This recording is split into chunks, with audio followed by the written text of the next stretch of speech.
साहित्य वारिधि के समस्त अधिकारियों, पदाधिकारियों, सदस्यों और इस पटल से जुड़े समस्त रसिकों, समविचारकों, आप सबका बहुत अभिनंदन, आप सबका बहुत स्वागत है। इस साहित्य के रत्नाकर में मैं अपने विषय के कुछ जल की बूंदें इसमें डालना चाह रहा हूं। मेरा विषय है सनातन संस्कृति और वर्तमान की चुनौतियां। सबसे पहले प्रश्न उठता है कि सनातन संस्कृति अर्थात क्या? संस्कृति के बारे में हम सब जानते हैं कि जो संस्कार दे वो संस्कृति है।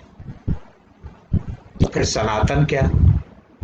सनातन जो हमेशा रहे, जो कभी नष्ट न हो। अभी दोनों शब्द ऐसे हैं, जब सनातन है और संस्कृति है तो फिर चुनौतियां क्यों है?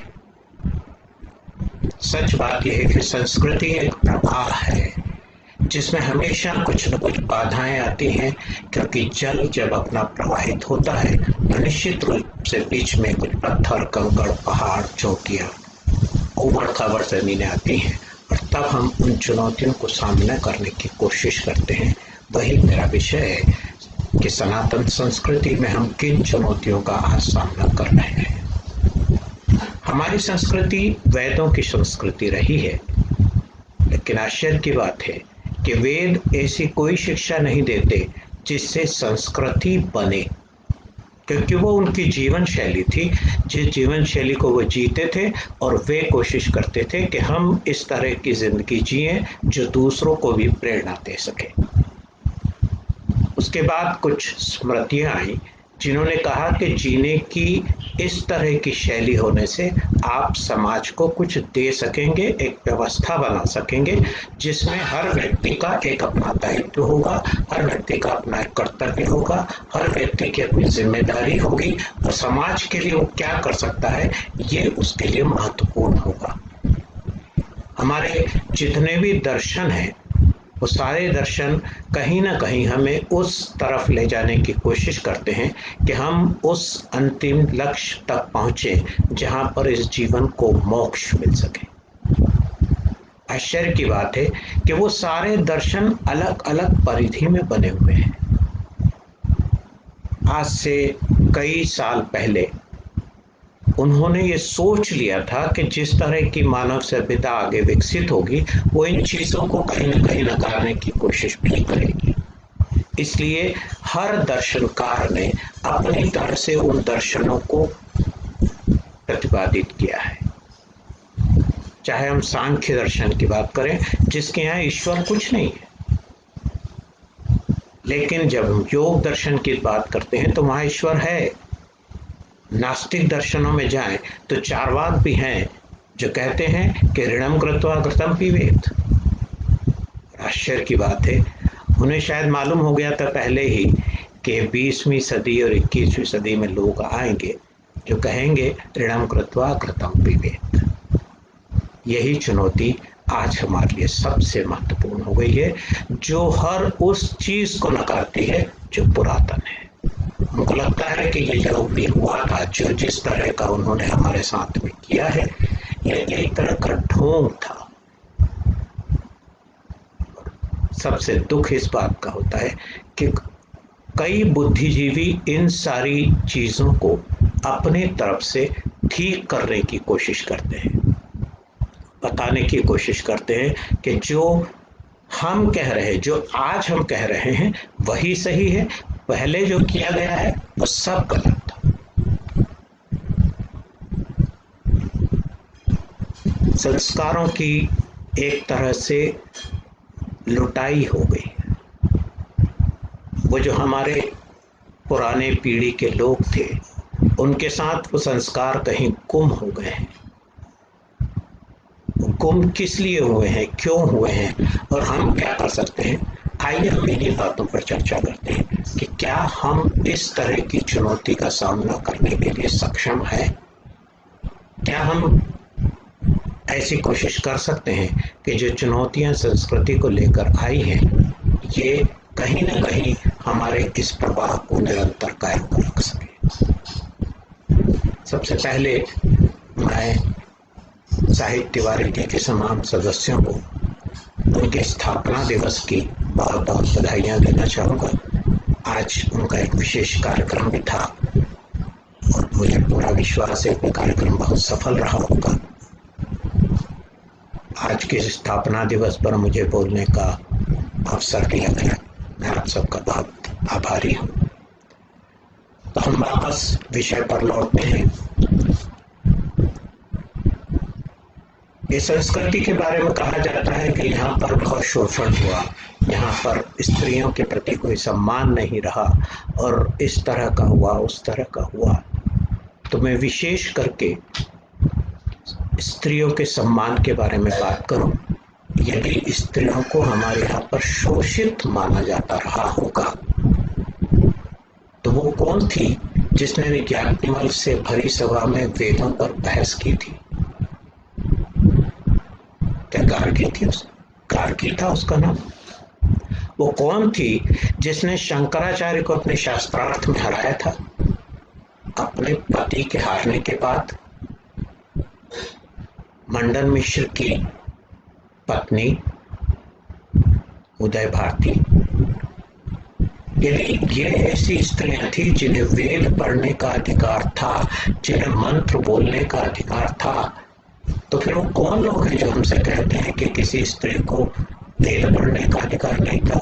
किसी यदि कोई ऐसा पढ़े तो उसके कान में सीसा घोल के डाल दिया जाए। ये एक विशेष तरह के वर्ग ने इस तरह की भावनाओं को सबके सामने रखने की कोशिश की है। उन्होंने कोशिश करी कि हम ये चीजें बताएं कि जितनी असमानता, जितनी असहिष्णुता हिंदू समाज में व्याप्त हुई है वो कहीं न कहीं हमें हटानी है। हम हैं जो जागरूक हैं, जो इस हिंदू समाज की जितनी भी बुराइयां हैं वो हम ठीक कर देंगे, चाहे इस संस्कृति को पूरी तरह से नष्ट करना पड़े।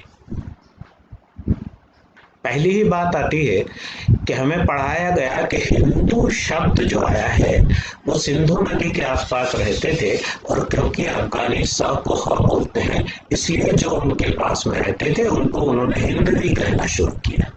प्रश्न उठता है कि जो सिंधु के पास रहते थे वो हिंदू हो गए तो सिंधु नदी का नाम हिंदू क्यों नहीं हुआ? उसे तो आज भी सिंधु कहते हैं। यदि आर्य ईरान से आए थे तो यहाँ कौन था? आर्यावर्त किसका नाम था? क्या ऐसा नहीं हो सकता कि आर्य यहाँ से गए हो तो उन्होंने वहां पर उस देश का नाम ईरान करा? ऐसी अनेक पाठ हमको पढ़ाए गए हैं सिर्फ इसलिए ये बताने के लिए कि आप लोगों को कुछ नहीं मालूम है, आपके पास कोई ज्ञान है ही नहीं। कई किताबों में यह कोशिश की गई है कि वेद कहीं पुराने नहीं है, ये तो बाद के लिखे हुए हैं, बाद में बनाए गए हैं और इनको कोई भी जो लिखने वाला है वो कोई एक व्यक्ति नहीं है, ये तो हजारों लोगों ने अपने आप कुछ करी होगी। और सिर्फ एक चीज नहीं, सिर्फ वेद नहीं, मैं ऐसे अनेक उदाहरण दे सकता हूँ क्योंकि मैं नाटक से जुड़ा हुआ हूँ। तो एक नाटक का उदाहरण जरूर लेना चाहूंगा। भरत मुनि के नाट्य शास्त्र के बारे में अनेक विद्वानों ने यह कहा है कि ये तो पहली से तीसरी शताब्दी के बीच में था। आश्चर्य होता है, उन्हें यह बताने की जरूरत क्यों पड़ी कि पहली से तीसरी शताब्दी के बीच में था? क्योंकि उन्हें यह साबित करना था कि जो अरस्तु ने कहा है, जो प्लेटो ने कहा है, वही आपने चुरा कर बताया है। और क्योंकि वो तो चौथी शताब्दी ईस्वी पूर्व हुए थे, इसलिए यदि हम उनके पहले बता देंगे तो भारतीय संस्कृति और भारतीय ज्ञान तो पहले आ गया। पर उन्हें नहीं मालूम कि भरत के नाट्य शास्त्र में से हम भरत मुनि कहते हैं कि मुझसे पहले बहुत सारे ऐसे नाट्यकार, नाट्य शास्त्रकार हुए हैं जिन्होंने अपनी कई चीजों को ग्रंथों में बताया है और मैं उसी परंपरा को आगे बढ़ा रहा हूं। एक ग्रंथ जो उपलब्ध नहीं है जिसमें 12,000 श्लोक थे, उसका आधा रूप है भरतनाट्य शास्त्र। और एक ही किताब क्यों, ऐसी बहुत सारी किताबें हैं जिनके बारे में हमेशा ये कहा गया कि ये उसके बाद आई है। एक और छोटा उदाहरण नाटक के क्षेत्र से ही लूंगा। जितने लोक कलाएं, लोक नाट्य है, उनके बारे में आप सारी किताबें पढ़ लीजिए। सबके बारे में कहा गया है कि 300 साल में हुई है। 300 साल में क्यों? क्योंकि तब अंग्रेजों का आगमन शुरू हो गया था और वही थे हमें ज्ञान देने वाले। हमारे यहाँ के तो प्रबुद्ध नेता तक करके आ चुके हैं कि आप ही हैं जिन्होंने हमें ज्ञान दिया। हमारे यहाँ तो ज्ञान था ही नहीं, आपने ही हमें सब चीजें दी, आपने ही हमें ज्ञान दिया। हमारे यहाँ तो सुई भी नहीं बनती थी। वो अलग बात है कि ढाका की मलमल कभी इतनी प्रसिद्ध थी कि अंगूठी में से निकल जाती थी। वो कैसे बनती थी उन्हें मालूम भी नहीं था। किसी को नहीं मालूम कि जो कहते हैं कि चीन में चाय बनती थी। हमारे यहाँ की एक कथा है जिसमें कहा गया है कि असम में एक तरह की पत्ती है जिसे उबाल कर पीते हैं तो शरीर में ताजगी आ जाती है। चीन में चाय बनने के कम से कम 1000 साल पहले की कथा है, असम की लोक कथा। प्रश्न उठता है कि ऐसा क्यों है कि हमें ये हमेशा जोर दिया गया कि हम किस तरह से इन चीजों को अपने लिए प्रस्तुत करें। एक विशेष वर्ग की विशेष चाल थी कि वो हिंदुस्तान को नीचे दिखाना चाहते थे। एक उदाहरण सिनेमा से लेना चाहूंगा। सिनेमा जब बोलता नहीं था, उसकी शुरुआत हुई थी राजा हरिश्चंद्र से। अच्छा लगा कि एक ऐसे व्यक्ति की कहानी को सेल्यूलाइट पर उतारा गया जो समाज को प्रेरणा दे सकता है। हमें भी समाज को आगे बढ़ाने के लिए ऐसे प्रेरक व्यक्तित्वों की जरूरत है। लेकिन जैसे ही फिल्मों ने बोलना शुरू किया तो उसकी शुरुआत हुई आलम आरा से। और आलम आरा की कहानी तो अधिकतर लोगों को मालूम होगी। एक प्रेम कथा है जिसमें किस तरह से राजा और रानी के बीच में षड्यंत्र होता है और किस तरह से राजकुमार और राजकुमारी कहीं जो भी है उनका प्रेम हो जाता है। उस कहानी की बारीकी में नहीं जाऊंगा क्योंकि बहुत ही अजीब सी बात है, लेकिन फिल्मों का जिक्र आया है इसलिए बोल रहा हूं कि हमारी संस्कृति को विनष्ट करने की शुरुआत आलम आरा से शुरू हुई है। ये लगातार कोशिश की गई कि किस तरह से इस समाज में वो जहर घोल दिया जाए जो आज से 50 साल बाद, 100 साल बाद एक विकराल रूप धारण कर ले, जो आज हमें सामने दिखता है। जिसे हम बॉलीवुड कहते हैं वो असल में बॉलीवुड नहीं है, बॉलीवुड है, जिसमें सिर्फ शरीर को सारी चीजें माना जाता है, चाहे वो किसी भी तरह की फिल्म हो। यहाँ तक कि आश्चर्य होता है जिन फिल्मों में ऐसी कोई कथा नहीं है कि जहां स्त्री का कोई शरीर का अंग दिखाया जाए, वहां भी फिल्म वालों को लगता है कि हमने नहीं दिखाया तो हमें दर्शक नहीं मिलेंगे। और उससे भी आश्चर्य की बात है कि वो कहते हैं कि जो दर्शक चाहते हैं वो हम बताते हैं। आश्चर्य भी होता है कि दर्शक ये चीजें चाहते हैं। वो सारे विशेष तरह के प्रसंगों को हमारे सामने रखने की कोशिश की जाती है जिनसे समाज टूट जाए, जिनसे समाज में वो विकृति आए जो वो चाहते हैं। फिल्मों का एक दौर खत्म हुआ तो टीवी का दौर शुरू हुआ। जब तक हमारे यहाँ पर एक दूरदर्शन था तब तक कहीं कोई किसी तरह की चीजें सामने नहीं आ रही थी। लेकिन जैसे ही प्राइवेट चैनल्स शुरू हुए उन्होंने अपनी वो सारी चीजें शुरू कर दी जो उनका एजेंडा था। एक खास चैनल इस तरह के पारिवारिक सीरियल उसने शुरू करे जो कि परिवार के बीच में झगड़ों को, षड्यंत्रों को, एक्स्ट्रा मैरिटल रिलेशंस को जानबूझ के बताने के लिए अनेक एपिसोड्स बनाता रहा।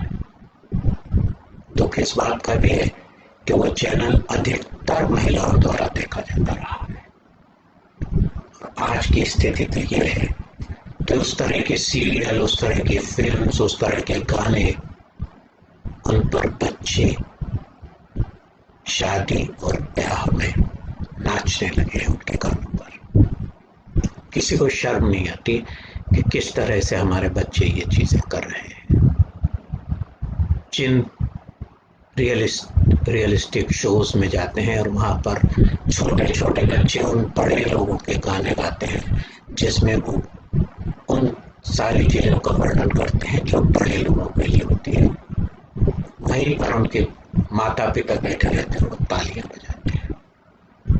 ये उनका षड्यंत्र था कि हम संस्कृति को इतना नष्ट कर दें कि आपके सामने कुछ ऐसी हरकतें हो, अश्लील हो, तब भी आप उसके लिए तालियां बजाएं।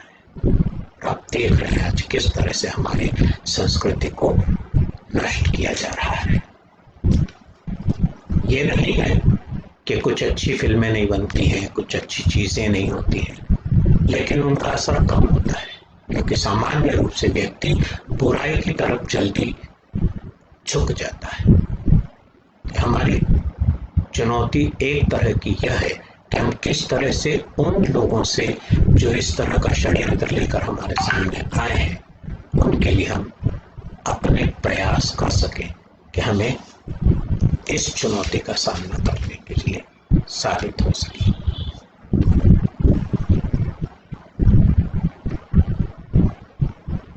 एक खास तरह का हमारे यहाँ पर अब कोशिश चल रही है एक धर्म के लोगों को किस तरह से हम अपने धर्म में जोड़ सकें, और उसके लिए वो सारे उन्होंने षड्यंत्र चालू किए जा रहे हैं जिनसे एक समाज पूरी तरह से प्रताड़ित हो जाए, डर जाए और वही कोशिश करे कि चलो मैं इसमें ही चला जाऊं। शुरुआत आज से नहीं हुई, शुरुआत आज से 1000 साल पहले हो चुकी थी, लेकिन हमें आजादी के बाद ये कहा गया कि आपको तो हमेशा सहिष्णु बने रहना है, आपको हमेशा सौहार्द की बात करनी है, आपको हमेशा भाईचारे की बात करनी है, चाहे आपकी गर्दन कट जाए, चाहे कोई आपको थप्पड़ मारे तो आपको दूसरा गाल सामने रखना है। लेकिन आश्चर्य की बात, जो लोग ये वाक्य कहते हैं, गांधी जी के मरने पर कोई सामने खड़ा नहीं हुआ कि ले भाई दूसरी गोली मुझे मार दे। वो जो कहते थे कि ऐसी चीज करनी चाहिए कि बुराई से घृणा करो, बुरे से घृणा मत करो, सारे लोग सिर्फ बुराई को साथ में लेकर पता नहीं किससे घृणा करने लगे हैं। हमारे लिए आश्चर्य की बात है कि जो हमारे प्रेरक हैं वही कहीं भटक गए। आपको आश्चर्य होगा कि आज बच्चों के सामने कोई ऐसा व्यक्तित्व तो नहीं रहा था जो उनको प्रेरणा दे सके। अब हम कह सकते हैं कि हमारे यहाँ पर कुछ लोग हैं जो प्रेरणा दे रहे हैं कि ऐसा समाज हो सकता है, ऐसा व्यक्ति हो सकता है जो पूरे देश को बदल सके। मैं फिर संस्कृति की बात करूं तो निश्चित रूप से जिस तरह के आक्रमण हमारी संस्कृति पर हो रहे हैं उसके लिए हमें जागरूक होना ही होगा। सिर्फ धर्मांतरण एक विषय नहीं होता है, एक धर्म से दूसरे धर्म में जाने में कोई बुराई भी नहीं है, लेकिन सिर्फ धर्म से दूसरे धर्म में जाने पर जब आप राष्ट्र के विरोधी हो जाए तब प्रश्न होता है कि क्यों इसे नहीं रोका जाना चाहिए। तब आपके मन में क्यों आने लगता है कि जो भारत है वो भारत न रहे, कोई और देश बन जाए। ऐसा क्यों होने लग जाता है कि हर उस चीज का विरोध करने लगते हैं जो इस देश के पक्ष में है। क्यों ऐसा होता है कि यदि आप धर्म बदलकर किसी लड़की को अपने साथ रखते हैं, उसे जीवन साथी बनाते हैं, तो उसे काट काट कर सूटकेस में भर देते हैं। कौन सा धर्म है? मुझे विश्वास है कि हमें इसके बारे में बहुत गंभीरता से सोचना पड़ेगा। मैं उन चीजों के बारे में भी कहूंगा जो बहुत साइलेंटली हमारे बीच में खोली जा रही है, जो जहर हमको समझ में नहीं आ रहा आज कि क्यों है। ऐसे कुछ विशिष्ट कार्यक्रम हैं जो बहुत धीमे से आपके बीच में बुद्धिजीवी की तरह प्रयास कर रहे हैं कि आपके पास कुछ नहीं है, हम जो बता रहे हैं वो सही है। जानबूझकर ऐसे प्रश्न पूछे जाते हैं जो बताया जा सके कि हिंदुस्तानी संस्कृति बहुत अच्छी नहीं थी। एक नहीं, ऐसे बहुत सारे कार्यक्रम कुछ विशेष चैनलों पर प्रसारित किए जाते हैं। आपको ध्यान रखना होगा कि उनके क्या लक्ष्य हैं। समय समाप्त हो रहा है। उसके पहले कि मैं अपने इस विषय को समाप्त करूं, मैं कुछ और छोटी छोटी चीजें और आपके साथ में शेयर करना चाहता हूं। लैपटॉप पर क्योंकि कोई कमेंट्स नहीं आ रहे हैं, इसलिए मैं नहीं बता सकता कि कौन लोग कहाँ पर हैं। मैं एक बार कोशिश करता हूँ, यदि मुझे किसी ने कोई प्रश्न पूछे हो या कुछ चीजें बताने चाह रहे हो तो मैं देख लेता हूँ।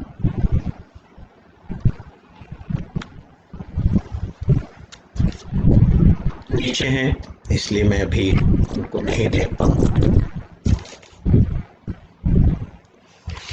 दूसरा जो हमारे यहाँ पर सबसे बड़ी चुनौती आई है फैशन को लेकर। एक मुख्यमंत्री को क्षमा मांगनी पड़ी जब उन्होंने कहा कि हम इस तरह की ड्रेसेस नहीं पहनना चाहिए लड़कियों को। क्षमा तो उनको मांगनी चाहिए जो इनका समर्थन कर रहे हैं, क्योंकि वो हमारे लिए बेटियां हैं और हम नहीं चाहते कि वो इस तरह की चीजें करें जो उनको पसंद है, जो उन बेटियों को इस तरह से देखना चाहते हैं जैसा वो दूसरों के लिए सोचते हैं। ये हमारे लिए बहुत खराब बात है कि हम अपने समाज में इस विकृति को सार्वजनिक रूप से उजागर करने पर क्षमा मांगने के लिए कहा जाए हमसे। क्यों क्षमा मांगेंगे?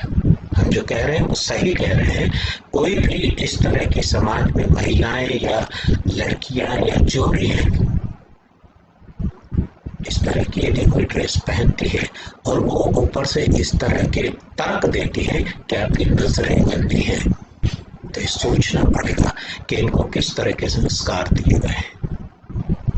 अभिव्यक्ति की आजादी के नाम पर आप कुछ भी बोलें, कुछ भी करें और ये समाज सहन कर रहा है, ये सबसे बड़ी चुनौती है। अब हमें निश्चित रूप से इन चीजों का विरोध करना चाहिए कि हम इस तरह की अश्लीलता, इस तरह की अपसंस्कृति, इस तरह की विनष्टीकरण की भावनाओं को हम सहन नहीं कर पाएंगे। यदि विश्व गुरु रहा है भारत, तो उसे विश्व गुरु ही रहना है। उस गुलामी के अंश को छोड़ना होगा जो हमें एक दिन में मदर्स डे और फादर्स डे और टीचर्स डे बनाने की कोशिश कर रहा है। हमारे लिए जिंदगी भर में हमारी माँ है जिसको हम कभी भूल नहीं सकते। नवरात्रि के दिन है, माँ कात्यायनी का दिन है और हमारे यहाँ तो कहते हैं कि सर्व मंगल मांगल्ये शिवे सर्वार्थ साधिके शरण्ये त्र्यंबके गौरी नारायणी नमस्ते। तो नारायणी और सुनने वाले समस्त नारायणों, ये विशेष अवसर है जब हमें समाज में जिस तरह का जहर खोला जा रहा है, हमारी संस्कृति को धीरे धीरे एक वायरस लगा दिया गया है कि हमेशा ठीक उसी तरह जिस तरह से कोई चर्म रोग होता है और आदमी जिंदगी भर उससे निजात नहीं पा सकता, ये एक इस तरह का वायरस हमारे समाज में डाल दिया गया है। हमारे लिए आवश्यक है कि हम इसका उसी तरह इलाज करें जिस तरह से एक सर्जन करता है। हमारे लिए आवश्यक है कि हम अपनी उस पुरातन संस्कृति को फिर से कायम करें जो कहती है कि सबका कल्याण हो। सर्वे भवन्तु सुखिनः सर्वे सन्तु निरामया।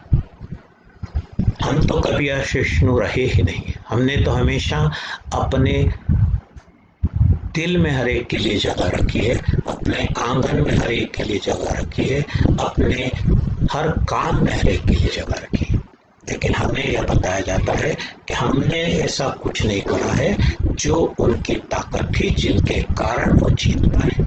नहीं, हमारे लोगों ने हमेशा ये सोचा कि चलिए जो भी आया है, आइए कहीं न कहीं उससे कुछ सीखें, कुछ जाने।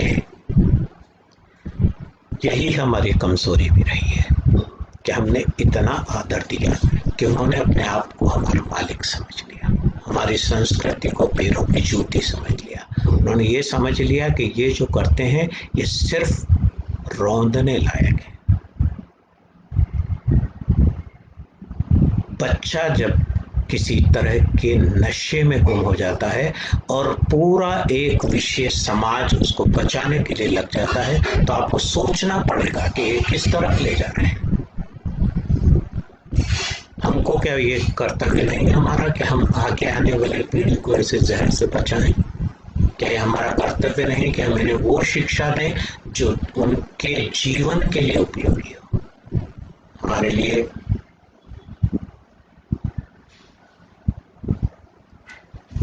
बहुत सारी चीजें हैं जिनके बारे में कहना अभी शायद उचित भी नहीं होगा, लेकिन इस देश की संस्कृति वो थी जो गर्मियों में प्याऊ बनवाती थी, जो चिड़ियाओं के लिए पीने का पानी और छत पर अनाज डालती थी, जो चिड़ियाओं को, जो पशुओं को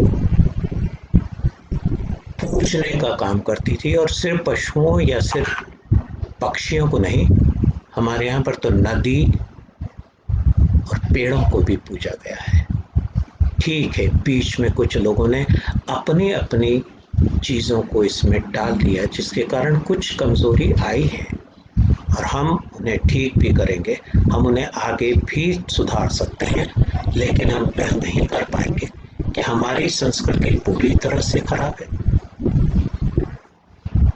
जो लोग आज कहते हैं कि हमारे यहाँ पर नारी का सम्मान नहीं था, उन्हें शायद नहीं मालूम क्या से कुछ 100 साल पहले इंग्लैंड में महिलाओं को वोट देने का अधिकार नहीं था। अमेरिका में निगरों को बेचा जाता था, कुछ वजन के, उसमें कुछ दमड़ियों के वजन से निगरों बेचा जाता था। हमने किसी पर आक्रमण नहीं किया। शायद अब हमें जरूरत है उस ताकत को बताने की, उस ताकत को बचाने की, कि हम अपने आप को सक्षम कर सकें एक सभ्य समाज के लिए, एक उन्नत समाज के लिए, एक संस्कारवान समाज के लिए, एक प्रज्ञावान समाज के लिए हम अपने आगे आने वाली पीढ़ी को तैयार कर सकें और वो गर्व से कह सकें कि हम ऐसी संस्कृति के पोषक हैं जो विश्व में शांति की कल्पना करती है, जो विश्व में सौहार्द की कल्पना करती है, जो विश्व में भाईचारे की कल्पना करती है, लेकिन हर उस अन्याय का विरोध भी करना जानती है जो उनके ऊपर आक्रमण करने की कोशिश भी करेगा। बहुत बहुत धन्यवाद, आपने मुझे इस मौके पर बुलाया, मुझे अवसर दिया कि मैं आपके साथ में अपने विचारों को शेयर कर सकूं, अपने विचारों को अपने बीच रख सकूं। जो भी प्रश्न हैं, जो भी आपने जिस तरह के सुझाव दिए होंगे, मैं देखकर फिर से आपके साथ में कभी शेयर कर लूँगा। बहुत बहुत धन्यवाद।